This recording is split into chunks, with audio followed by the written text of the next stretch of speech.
Now let's bring in the electric piano and lead synth. I designed these two tracks to work together and picked the sounds so they would complement each other rather than compete with each other. So there are really no issues here that we need to fix. That's why I said at the beginning of this course that a good arrangement mixes itself. Check this out.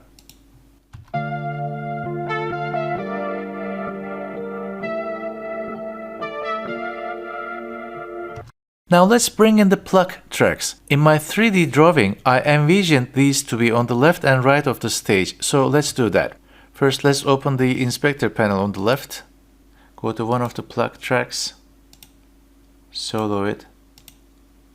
On every track above the fader, you see a control called panning. This controls where we hear the sound across the two stereo speakers. Normally it's at the center, marked by the letter C.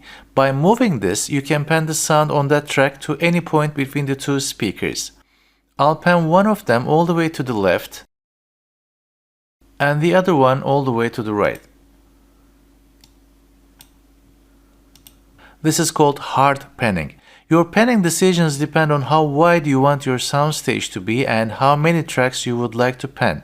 These are the only tracks I'm going to be panning in this part of the song, so I'll just hard pan them.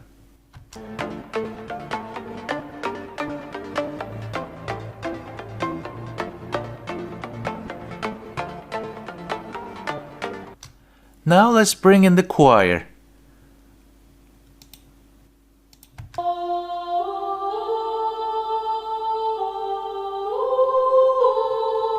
This is our lead track in this part of the song, so I'll turn it up a bit. 3 decibels should do.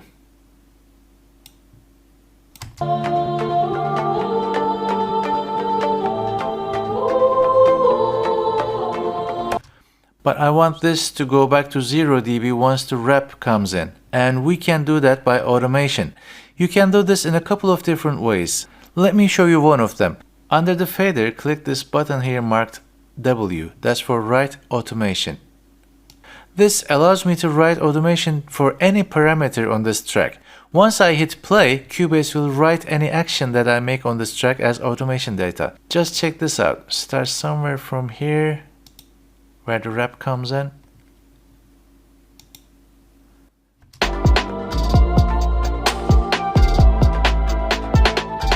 Learn more, read more, I stuff. See, Cubase recorded my move as automation and displays it here.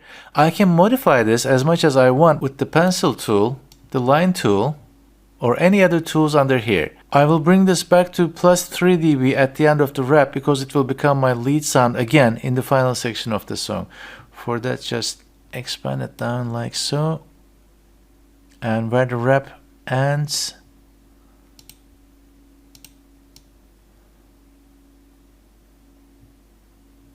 just raise it to about 3 dB. If you are a bit obsessive like me and need to enter exact numeric values, you can do that on the info panel right here.